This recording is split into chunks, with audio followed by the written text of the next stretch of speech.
gözəl, hamımız üçün çox həmişə maraqlı və əziz olan məkanda. Çünki hər bir üçün kitab ən əziz, ən yaxın dostdur. Biz bugün Bakı Kitab Mərkəzində, Bakı Book Center'da böyük Azərbaycan şairi, 20-ci əsr Azərbaycan poeziyasının banisi, böyük şairimiz Səməd Vurğunun 120 illik yubileyi münasibətilə şairlərin Çalgınsan adlı ədəbi bədii kompozisiyanı təqdim etmək üçün yığışmışıq. Səməd Vurğun 21 mart 1906-cı ildə Qazax mahalının Yuxarı Salahlı kəndində dünyaya gəlir. Vəkilovlar soyadı çox qədim köklərə malikdir. O nəslin bir çox nümayəndəsi, hüquqşünas, vəkil kimi Qərbi Azərbaycanda bizim ata-baba torpaqlarımız olan Qərbi Azərbaycan ərazisində, İrəvanda, Naxçıvanda, Qazaxda, Gəncədə fəaliyyət göstərilir. Səməd Vurğunun doğulduğu ailədə isə atası onun bəy olur, düzdür, müflisləşmiş bəylərdən olub, ancaq bəy olur. Çox təəssüf ki, Səməd Vurğun həyatının erkən illərində, yəni 6 yaşında olarkən həyatın ən acı faciəsi ilə üz-üzə qalır, anasını itirir. Bu ağır faciə onların ailəsində daim o hüzünlü məqamlar daim hiss olunur. Özü xatirələri çox aktual idi, çünki tibb, elm inkişaf etməmişdi, tibblə bağlı, tibb sahəsində bağlı çox problemlər var idi. İndiki qədər inkişaf etmiş deyil cəmiyyət. Ana nənəsi Ayşə nənə bütün bu məsuliyyəti öz üzərinə götürür və uşaqların tərbiyəsi ilə məşğul olur. Baxmayaraq ki, nənəsi savadlı qadın deyildi, yəni təhsil almamışdı. Baxın, o dövrdə çox böyük təhsil problemləri vardı. Azərbaycan Rus imperiyasının bir əyaləti idi. Heç bir Rus imperatoru öz əyalətində yaşayan xalqları, yəni bizə əyalət kimi baxırdı. Savadlı insan kimi görmək istəmir, tarixdə belə şey oldu. Oxuyanlarımız öz gücü nəticəsində, öz gücü sayəsində olur. Yəni kütləvi şəkildə o təhsil vermək kimi bir məsələ olur. Siz elə bir xoşbəxt dövrdə yaşayırsınız ki, sizin çox gözəl, hər cür şəraiti olan, işıqlı, təmizli məktəbləriniz var. Dövlət sizin üçün bütün şəraiti yaradır ki, siz gələcəyiniz savadlı şəxsiyyətləri kimi yetişəsiniz. Cənab Prezident hakimiyyətə gəldiyi ilk illərdə, yəni ilk dövrdə onun ən birinci göstərişlərindən biri dərsliklərin şagirdlərə pulsuz paylanması idi.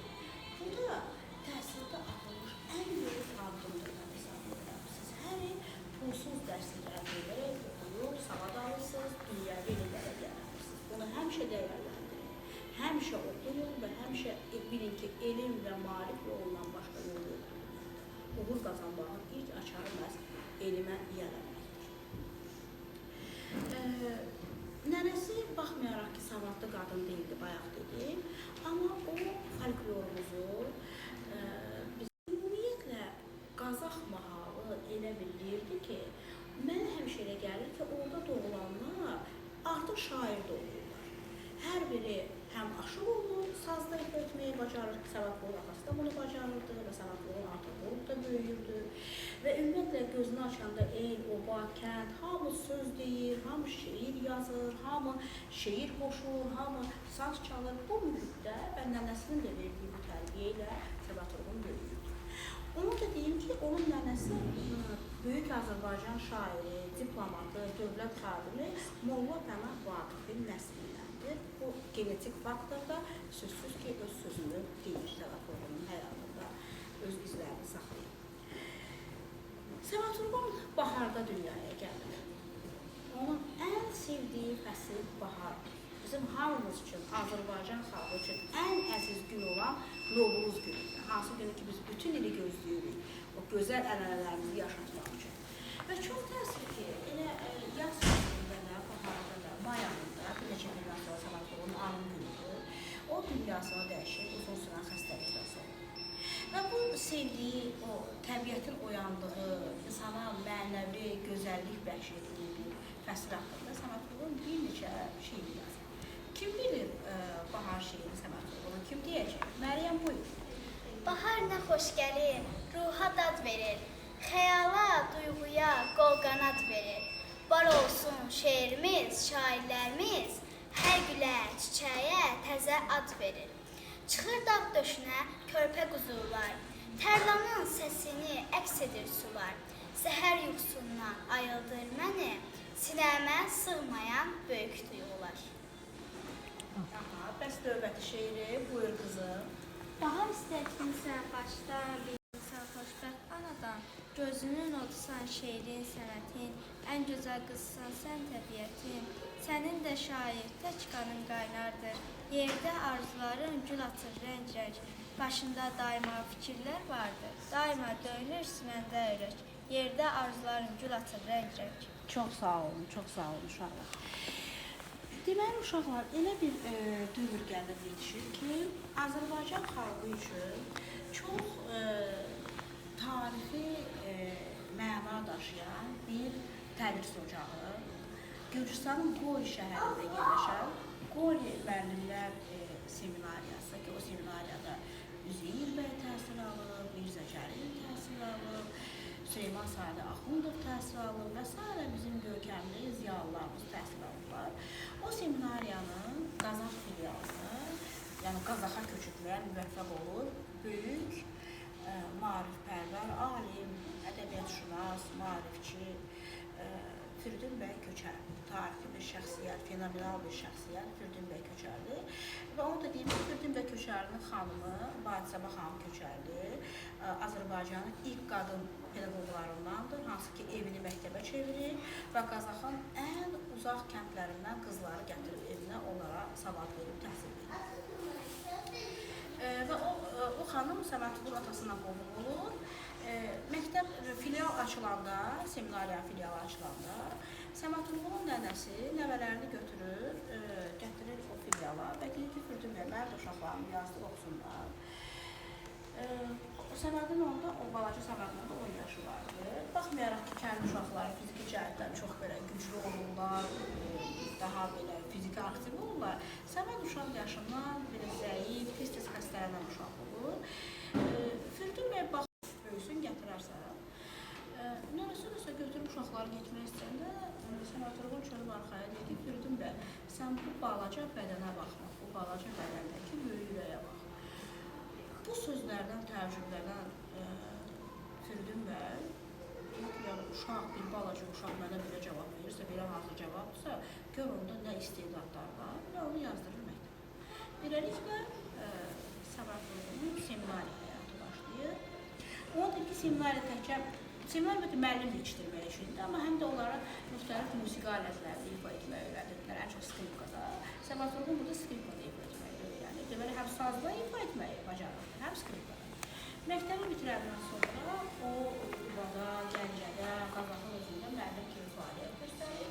Sonra isə təhsil dalınca Moskvaya gedir, 2-ci Moskva Universitetinin Filologiya fakültəsinə daxil olur, buranı bitirir və bütün ömrünün gününü ədəbiyyatla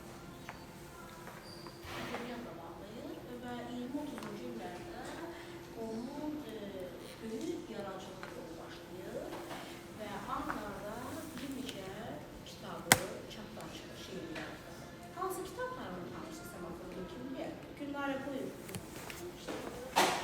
Kitabı şairin andığı ikinci kitabı Fanar, ondan sonraki isə Könülün dəftəri şeirlər. Könül dəftəri, sonra isə şeirlər kitabı ard-arda çapdan çıxıb düzdür, çox sağ ol qızım.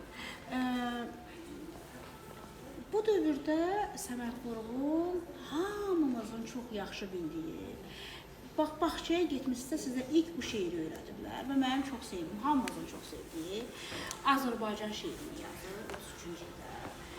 Və hər dəfə mənim şagirdlərim bu şeiri əzbər deyəndə ki, o 22 bənd böyük şeirdir. Elə bilirəm ki, şairin ruhu şair. Azərbaycan nəğməsi adlı böyük bir poema yazsın, bütün Azərbaycan ərazisini orada əhatə edə bilsin.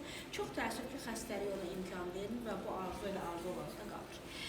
Gəlin Azərbaycan şeirini dinləyək sizin ifadenizdə. Buyurun uşaqlar. Çox keçmişəm bu dağlardan, durna gözlü bulaqlardan, eşitmişəm uzaqlardan, sakit axan arazları, sınamışam dostu yerdə. El bilir ki, sən mənimsən, yurdum, yuvam, məskənimsən, anam, doğma vətənimsən, ayrılar mı könül candan, Azərbaycan, Azərbaycan. Mən bir uşaq sən bir ana, odur ki bağlıyam sana, hanki sən hanki ana, heç sonda yuvamsan sən, elim gülüm yuvamsan sən. Hələ səndən gel düşəndə, ayrılıq məndən düşəndə, saçlarıma dən düşəndə, boğar aylar illər məni, qınamasın ellər məni. Dağlarının başı qardır, ağ örpəyin buludlardır, böyük bir keçmişim var, bilib bəyir yaşılsadır, nələr çəkmiş başılsadır. Düşdün uğursuz dillərə, nəs aylara, nəs illərə, nəsillərdən nəsillərə keçən bir şöhrətim vardır. Oğlun, qızım bəxtiyardır. Hey baxıram bu düzlərə, hey baxıram bu düzlərə, ala gözlü gündüzlərə, qara xallı ağ üzlərə, kül istəyən şeir yazar, kəsiləşirəm yazar. Bir tərəfim bəhri xəzər, yaşıl baş sonalar gəzər, xəyalım donalar gəzər, gah mığanı, gah eldarı, mənzə uzaq ömür yarı. Sıra dağlar, cəndərələr, ürək açan mənzərələr, ceyran qaçar güyür mənə, nə çoxdur oylağın sənin, aranın yaylağın sənin.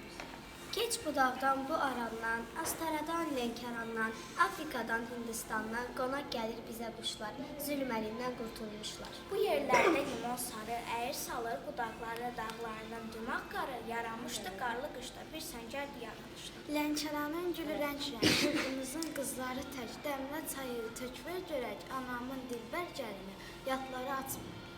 Sarı sümbül bizim çörək, pambığımız çiçək-çiçək, hər üzündən bir şirə çək. Sər-sər ac qarına, qüvvət olsun qollarına. Min qazaqda köhnən ata, yanlarına yata-yata, at qan tərə bata-bata, göy yaylaqlar belinə qalx, kəpəz dağdan göy-göyə bax. Ey azad gülüm, azad insan, doyunca heç bu bahardan, bizim xallı xalçalardan, sarçınarlar kölgəsinə, alqış günəş ölkəsinə. Könlüm keçir Qarabağdan, gah o dağdan, gah bu dağdan, axşamüstü qoyuzaqdan, havalansın xanın səsi, Qarabağın şikəstəsi. Gözəl vətəndən nam dərin, beşiyin sən gözəllərin, aşıq deyər sərin-sərin, sən günəşin qucaqsan, şeir sənət ocaqsan. Ölməz könü, ölməz əsər, nizamilər, füzulilər, əlin gələn sinən dəftərdə gözün hər nəyin vardır, deyilən söz yadigardır. Bir dön bizim Bakıya bax, sahilləri çıraq-çıraq, buruqları hayqıraraq, nərə salır boz çöllərə, işıqlanır hər dağ-dağ. Nazlandıqca sərin külək, sahillərə əsnər görək, bizim Bakı, bizim ürək, işıqdadır qüvvət sözü, səhərlərin ülkə gözü. Gözəl vətən o gün ki, sən al güneşli bir səhərdə, İlham aldım, yarandım və gülür torpaq, gülür insan, qoca şərin qapısısan. Dinlə məni gözəl vətən, bir söz gəlir ürəyimdən, azadlığın. Dinlə məni gözəl vətən, bir söz gəlir ürəyimdən, azadlığın eşqi ilə sən güləcəksən hər bir zaman. Azərbaycan, Azərbaycan. Çox sağ olun uşaqlar, təşəkkür edirəm. Sənatın yaradıcılığı çox şaxəli bir yaradıcılıqdır və ədəbi fəaliyyətdə olduğu illərdə o bir çox dram əsərləri yazmışdır. Ona belə deyək, məşhurluq gətirən dram əsərlərində ən tanınmışı Vaqif dramatıdır. Hansı ki, Azərbaycanın tanınmış sənətkarı, söz sənətkarı, diplomatı, dövlət xadimi Molla Bənan Vaqifə həsr olunur. Və Səməd Vurğun bu dram əsərinə görə ilk dəfə Stalin mükafatı alan şair, ilk Stalin mükafatı alan şair. Hansı dram əsərlərini tanırsınız Səməd Vurğun? Kim deyər? İbrahim Buxurov. Vaqif dramı 1937-ci ildə, İnsan dramı 1945-ci il, Xanlar dramı 1939-cu il. Bir çoxdur, yəni sən üçün adını çəkdin, olsun, təşəkkür edirəm. Nizaminin 800 illik yubileyi münasibəti ilə böyük tədbirlər keçirilir və bu tədbirlərə başçılıq edənlərdən biri də Məstəmət Vəzin olur və o Nizaminin Xosrov və Şirin poemasının motivləri əsasında Fərhad və Şirin dramında qələmə almışdır. Və fəaliyyətdə olduğu dövrdə Səməd Vəzin bir çox mükafatlara layiq görülür, hansılar ki, ilk dəfədə layiq görülür məhz bütün şairlərimizin içində və ümumiyyətlə SSR-dəki şairlərin içində məhz Səməd Vəzin olur. Hansı mükafatlar var? Hansı mükafatlara dövlət ona layiq görür? Kim deyər? Yaqub buyur. Vaqif dramına görə Stalin mükafatını alıb, xalq şairi adını dövlət mükafatını alan ilk Azərbaycan şairi. Düzdür, çox sağ ol, düzdür. Səməd Vəzin həm də lirik şeirlər müəllifidir. Gözəllik aşıqı, sevgi aşıqı, ürəyi məhəbbətlə döyünən böyük şair. Onun Ala Gözlər şeiri var, o şeiri mən çox sevirəm. Kim istəyir o şeiri bizim üçün?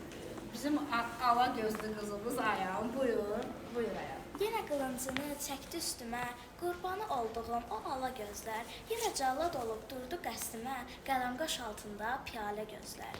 Başımdan getmişdi sevdanın qəmi, xəyalım gəzirdi bütün aləmi, bu dustaq könlümü deyin yenəmi, çəkdiniz sorğuya, suala gözlər. Sevda yolcusuyam əzəl yaşımdan, könlüm ayı gəzir can sirdaşımdan, dağıdır şumu alır başımdan.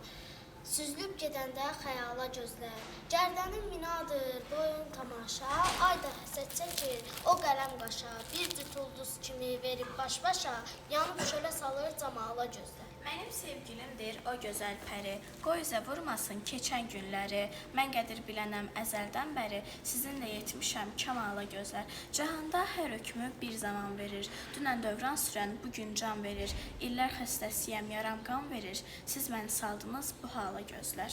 Çox sağ olun uşaqlar. Mən bugün sizin o şeirləri ifa etmənizdə çox böyük zövq alıram. Çox sağ olun. Belə hazırlaşdığınız üçün.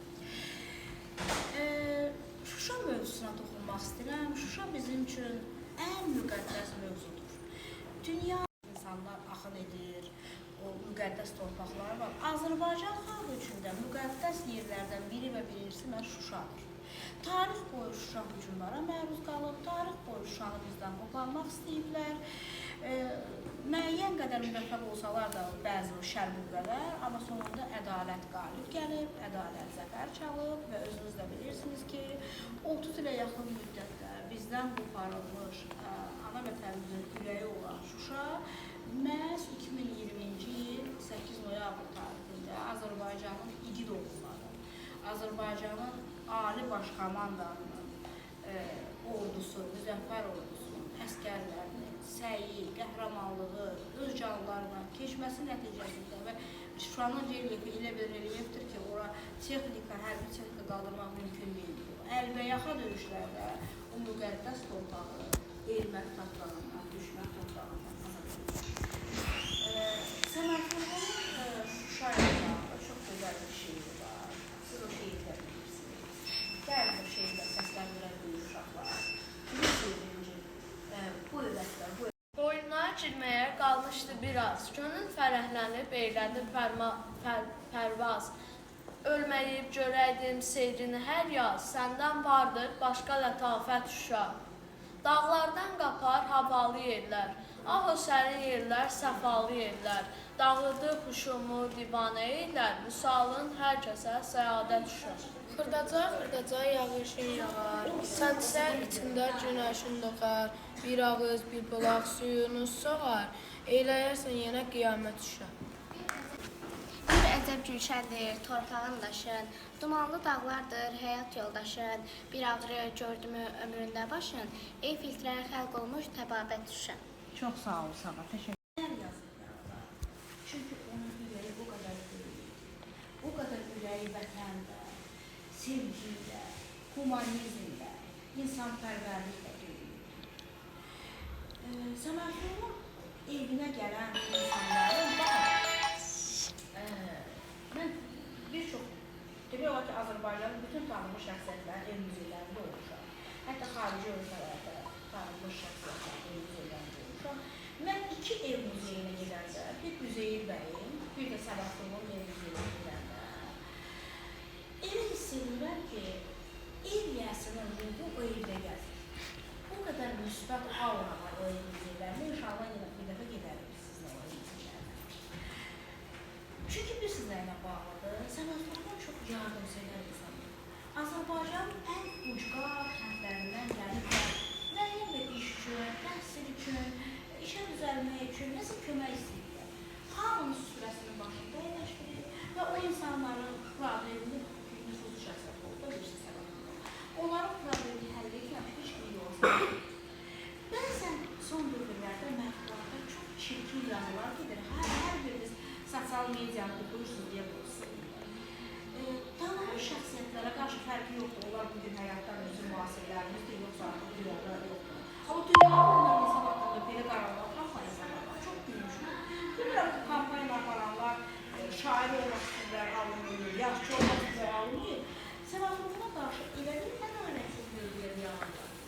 siyasi çətinlikləri görməyən, senatorlar qarşı olan hücumlardan xəbəri olmayanlar bugün o dövrü təhlil edib və çox gülünç fikirlər səslənir.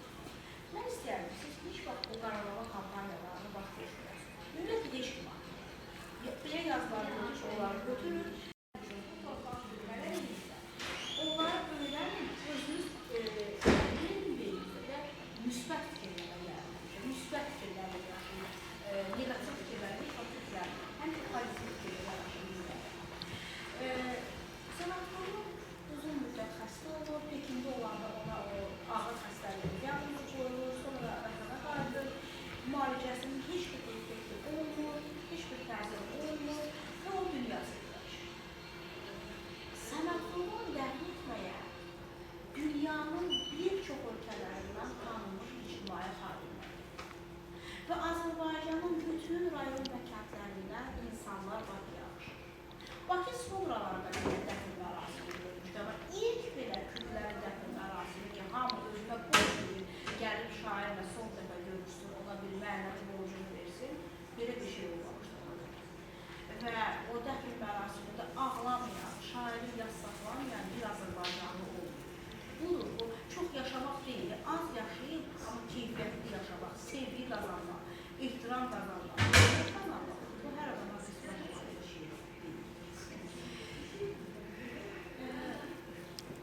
Yekunlaşdığımızda artıq sonunda hər birimizə təşəkkür edirəm uşaqlar, ölkə fəaliyyətimizlə bağlı, ölkə çıxışlarımız, öyrəndiyimiz şeylərə görə. Onu deyim ki, Səməd Vurğunu zaman özü yetirir, Səməd Vurğunu dövr özü yetirir, Allah özü yetirir, o dövrdə Azərbaycan üçün.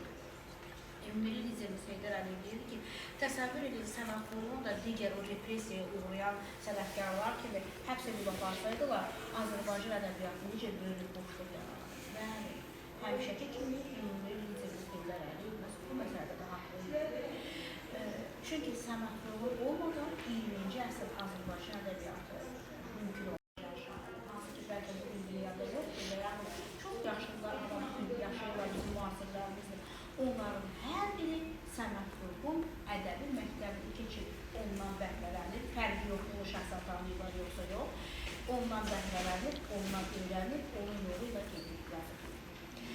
Sonda istəyərdim ki, şairin çox sevdiyi və bugünkü tədbirimizlə, kompozisiyamızla bağlı olan, onun adı ilə bağlı olan, şairin nə tez qocalığın sənətini səsləndirəsiniz sağlar. Buyurun. Bir olub düşdüm bağa, nalə çəkdim soğuğa sağa, səsim düşdüyü bu dağa, sustu çəmən dildi gülşər, şair nə tez qocaldın. Könül verdim min axşama, pərvarlı təkrandım şam, gözümdən yaşlamadı ama şam da diləyə gəldi bir şair nə tez qocaldın. Məclislərə düşdü yolum, gənclik oldu sağım solum, dedim yatım, rahat olum, sual qopdu hər ürəkdən, şairini tez qocaldın sən. Tüfəng alıb çıxdı müba, doğdu günəş güldü hava, ceyranları qova qova, cavab gəldi güllələrdən, şairini tez qocaldın sən. Kəndi dedim bir ana, qucaqladı mənə gördü. O ağladı bir ana dedi, kəşf öyləydim mən, şairinə tez qocaldın sən. Qəribədir üzü arsız, şahda gəldi ilk baharsız, eşqi sözü etibarsız, dostlarım da deyir bəzən, şair nə tez qocaldın sən. Viran könlüm varak-varak, əsli xəzan düşdü yarpaq, ana vətən, ana torpaq, bir ah çəkdi sinəsindən, şair nə tez qocaldın sən.